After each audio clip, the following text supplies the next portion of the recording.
خدا را اپنے آپ کو بے چین نہ کرو، بے قرار نہ کرو، بے سکون نہ کرو، رب کی یاد میں آ جاؤ، درود و سلام میں آ جاؤ، نعت کے حسن میں آؤ، تلاوت کی دنیا میں آؤ، سجدوں کے نور میں آؤ، آؤ کبھی کھول کے دل مسجد کی صفائیاں کریں، آؤ نہ کبھی کوئی بوڑھا دادی نانی دادا ان کے پاس بیٹھ کے پیر دبا کے اللہ کو راضی کریں۔ یہ کیف والی جگہ ہیں، یہ سرور والی جگہ۔ اتنی بے چین ہماری زندگی ہے، بے قرار ہے، تڑپتے ہوئے لوگ، لڑتے ہوئے لوگ، ایسے لگتا ہے ابھی ایک دوسرے کا گریبان تھام لیں گے، بے قرار بے چین۔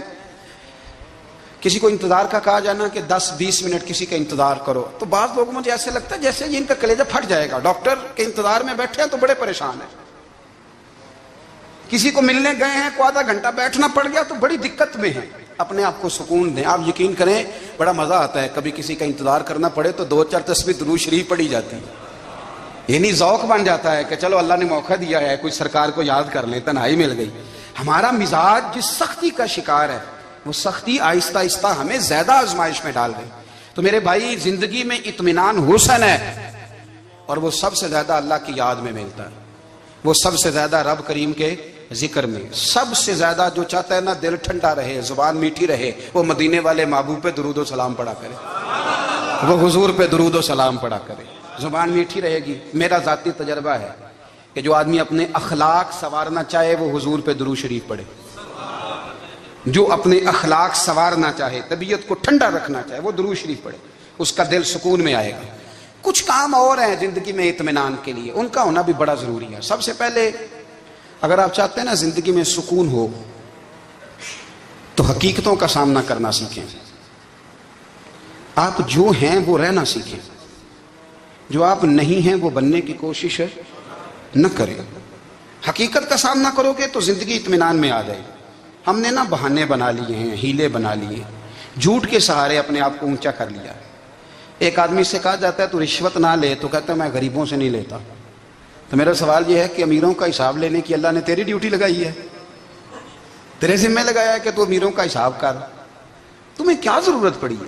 ہم نا بہانہ کرتے ہیں، رشوت لینے والے کا الگ بہانہ ہے اور سفارش والے کا الگ بہانہ ہے۔ حقیقت کا سامنا کریں، حقیقت کا۔ جو میرے ذمہ داریاں ہیں وہ میں نے پوری کرنی، جو آپ کی ذمہ داریاں ہیں وہ آپ جان نہ چھڑائیں، حقیقت پسند بنیں۔ میرے رسول کریم، پھر پڑھیے درود شریف صلی اللہ تعالی علیہ وسلم۔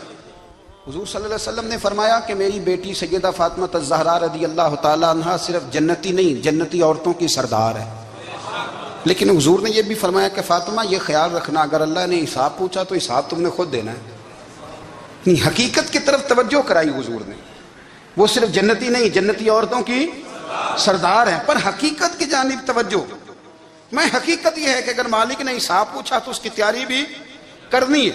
دیکھیں نا، ہمیں کچھ یقین نہیں، اللہ معاف کرے کہ ہمارا حساب کیسا ہوگا، لیکن کتنے آزاد ہیں۔ یعنی بڑی دلیری سے بندے کہتے ہیں فجر نہیں پڑھتا جی، 3 پڑھتا ہوں جی، شاہ رہ جاتی ہے جی، کپڑے صاف، بڑی دلیری سے۔ اور سیدہ فاطمہ الزہرا نے ساری رات مصلی باز رکھا ہے، حالانکہ انہیں یقین تھا کہ رب مجھے بغیر حساب کتاب جنت دے گا۔ حقیقت کا سامنا کریں، جو حقوق آپ کے ہیں وہ آپ نے ادا کرنے ہیں، جو ذمہ داریاں ہیں وہ ذمہ داریاں ہیں۔ دیکھیں نا، حضرت موسیٰ کلیم اللہ علیہ السلام کے پاس اسرائیل روح نکالنے آئے تو حضرت موسیٰ نے تھپڑ مارا، آنکھ نکال دی، واپس گئے۔ اللہ انہوں نے تو جلال فرمایا ہے، کہا موسیٰ علیہ السلام سے کہیے بیل کی پشت پر ہاتھ رکھیں، جتنے بال ان کے دستے مبارک کے نیچے آئیں گے اتنے 1000 سال ان کی عمر بڑھا دی جائے گی۔ یعنی میرے کان میں کوئی بتا دے کہ جناب 60 سال بڑھ گئی، یا آپ کے کان میں کوئی کہہ دے تو خوشی ہوتی ہے کہ نہیں؟ لیکن یہ حقیقت پسندی نہیں، اس لیے کہ 60 بھی گزر جائیں گے، 70 بھی، یہ حقیقت نہیں۔ حضرت موسیٰ کلیم، چلے میں مثال دیتا ہوں، سمجھ لے 10 بال، حالانکہ بہت زیادہ آتے ہوں گے، 10 بال اگر حضرت موسیٰ کے ہاتھ کے نیچے آئے تو 10,000 سال تو عمر بڑھ گئی نا۔ 10 یعنی 10 سال نہیں، 10 100 نہیں، 10 بہت زیادہ تھی نا۔ حضرت موسیٰ کلیم اللہ علیہ السلام سے آ کے عرض کیا گیا، حضور بیل کی پشت پر ہاتھ رکھیں، جتنے آپ کے ہاتھ کے نیچے بال آئیں گے اتنے 1000 سال عمر بڑھ جائے گی۔ تو حضرت موسیٰ نے حقیقت پسندی والی بات کی، فرمایا پھر کیا ہوگا؟ 10,000 سال کے بعد پھر کیا ہوگا؟ کہا حضور جانا تو پھر بھی ہے، فرمایا پھر ابھی چلتے ہیں۔ اگر جانا ہے نا، جانا ہے تو پھر اگر جانا ہے تو پھر ابھی، اور سجنوں اگر نماز پڑھنی ہے تو ابھی کیوں نہیں؟ اگر داڑھی رکھنی ہے تو پھر رمضان کا انتظار کیوں کریں؟ ابھی کیوں نہیں؟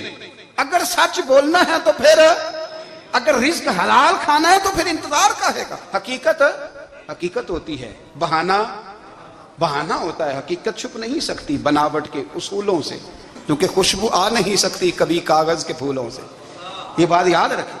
اگر جانا ہے تو حضرت کلیم فرمانے لگے پھر 10,000 سال کے بعد بھی جانا ہے، تو آج بھی ہمیں بے قراری زندگی میں اس لیے کہ ہم حقیقت پسند نہیں، ہم بہانوں میں، ہم ہواؤں میں جیتے ہیں، ہواؤں میں، خیالات میں زندگی گزارتے ہیں۔ بڑا ٹائم پڑا ہے، مثلاً کتنا میرے رسول کریم صلی اللہ تعالیٰ علیہ وآلہ وسلم نے ایک دن صحابہ سے فرمایا تمہیں حیا نہیں آتی؟ حضور کیا ہوا؟ فرمایا وہ والے مکان بناتے ہو جن میں تم رہ نہیں سکتے، وہ والا مال جمع کرتے ہو جو کھا نہیں سکتے، حیا نہیں آتی؟ عرض کی حضور حکم کریں تو محبوب فرمانے لگے جوتے کا ایک تسمہ بند کرتا ہوں تو سوچتا ہوں دوسرا بند کرنے سے پہلے موت آ جائے گی، ایک سانس اندر جاتی ہے تو دوسرا آنے سے پہلے میں یاد کرتا ہوں کہ مجھے دنیا سے جانا ہے۔ تمہیں حیا نہیں آتی؟ وہ مکان بناتے ہو جن میں رہ ہی نہیں سکتے، وہ مال جمع کرتے ہو جو کھا، حقیقت پسند نہیں بھائی ہم۔ بہت سارے لوگ ہیں بڑی باتیں سناتے ہیں، بڑی، میں کہتا ہوں اصل میں نا زیادہ باتیں سنا کے نا بیچارہ اپنے آپ کو مطمئن کرنا چاہتا ہے، اصل بات یہ ہے کہ اندر سے نا ہلا ہوا ہے، کچھ بھی نہیں، بڑا زیادہ ہنستا ہے اور مجھے لگتا ہے کہ کوئی گہرا زخم چھپا رہا، اس لیے ملمہ سازی۔ حقیقت پسند بنو، حقیقت پسند۔ یاد رکھنا من ترک صلاۃ متعمدا فقد کفر، میرے رسول نے حقیقت بیان کی، فرمایا جس نے ایک نماز بھی جان بوجھ کے چھوڑی اس نے رب کے رب ہونے کا انکار کیا، اس نے کفران نعمت کیا، یہ حقیقت ہے، کوئی کلیریفیکیشن نہیں، کوئی وضاحت نہیں۔ جو نماز نہیں پڑھتا جھوٹ بولتا ہے، غلط بیانی کرتا ہے، جو شخص رزق حرام کما کے کہتا ہے کہ اس کے بغیر گزارا نہیں چلتا، وہ جھوٹ بولتا ہے، اس لیے کہ رب فرماتا ہے جب تجھے پیدا کیا ہے تو تیرا رزق میرے ذمہ ہے۔ اللہ فرماتا ہے کہ لا یکلف اللہ نفسا الا وسعہا، میں کسی پر وہ بوجھ نہیں ڈالتا جو اٹھا نہ سکے۔ نماز فرض کیا اس کا مطلب ہے ہم پڑھنے کے قابل ہیں، اس نے ہمارے ذمہ داریاں لگائی ہیں تو مطلب یہ ہے کہ ہم ذمہ داریاں ادا کرنے کے قابل ہیں، ورنہ وہ کہتا ہے میں وہ بوجھ ڈالتا ہی نہیں جو تجھ سے اٹھایا نہ جائے۔ اگر چاہتے ہو کہ زندگی میں اطمینان ملے تو خدا را حقیقت پسند والی زندگی گزارو۔ یہ فضاؤں میں زندہ رہنا، ہواؤں میں، اللہ بڑا معاف کرنے والا ہے، اللہ بڑا کریم ہے، معاف کر دے گا، تو بھئی یہ بات صحابہ کو بھی پتا تھی، یہ اہل بیت کو بھی خبر تھی، تو وہ تو ایک ایک بات کا لحاظ کرتے تھے۔ یہ غوث اعظم کو بھی پتا تھی، یہ ان کے والد کو بھی پتا تھی، جنہوں نے کسی کا ایک سیب کھا لیا تھا تو 12 سال اس کے گھر میں نوکری کرتے رہے، انہیں نہیں پتا تھا اللہ بڑا کریم ہے، معاف کر دے گا، ایک سیب ہی ہے نا۔ تو حقیقت پسندی آپ کو سکون دے گی، اور اگر آپ نے اپنے آپ کو غیر مطمئن کیا ہوا ہے، بات کچھ اور ہے، اور آپ نے اپنے آپ کو ڈال کسی اور طرف لیا ہے، تو پھر آپ کو سکون مل سکتا؟ سکون حقیقت پسندی میں، اصل میں سکون ہوتا ہے، اداکاری میں سکون نہیں ہوتا۔ تیسری بات سنیں، اگر آپ چاہتے ہیں زندگی میں مطمئن رہیں تو دنیا داروں سے امیدیں توڑ دیں، اللہ اور اس کے رسول سے امید وابستہ کریں، اولیاء اللہ سے امیدیں وابستہ کریں، صحابہ اور اہل بیت سے امیدیں، اللہ اور اللہ والوں سے امیدیں، دنیا داروں سے امیدیں۔ آپ کو پتہ ہے دنیا دار کی تباہی کب ہوتی ہے؟ جب انہیں خوش آمدی مل جاتا ہے۔ چودھری کا بیڑا اس وقت غرق ہوتا ہے جب اسے چودھری کہنے والے زیادہ ہو جاتے ہیں۔ سیٹھ صاحب اور نواب صاحب بیچارے تباہ تب ہوتے ہیں بھولے پن میں، جب ان کے دائیں بائیں ریلا ہوتا ہے سیٹھ صاحب کہنے کا، لوگ انہیں کھانا چاہتے ہیں، پیار ان کا نہیں ہوتا، ان کی جیب کا ہوتا ہے، محبت ان سے نہیں ہوتی، ان کی کرسی سے ہوتی ہے، ضروریات کا پیار ہوتا ہے، تباہ کر دیا جاتا ہے۔ ہماری ساری توقعات دنیا داروں سے وابستہ ہو گئی ہیں، ناراض نہ ہونا، پیروں نے، مولویوں نے، درویشوں نے، انہوں نے بھی سیٹ رکھے ہوئے جلسوں کی صدارت کرانے کے لیے، یعنی مذہبی جلسہ ہے، اس میں بہت زبردست پڑھے لکھے صاحب تقوی عالم کا خطاب ہے، اور کی صدارت وہ بندہ کر رہا ہے جس نے عشاء کی نماز بھی نہیں پڑھی، وہ بندہ صدارت کر رہا ہے، کیوں؟ اس لیے کہ اس نے لاکھ روپیہ دیا محفل میں۔ خدا را دنیا داروں سے امیدیں چھوڑ دیں، ورنہ آپ کمزور پڑ جائیں گے، آپ کی امیدیں ٹوٹیں گی۔ کتنا کمزور ہے وہ شخص جو 2-4 ہزار کے لیے کسی بندے کی چاپلوسی کرتا ہے، اس کے پیچھے بھاگتا ہے، خوش آمدیں کرتا ہے، تھوڑے سے نوٹوں کے لیے۔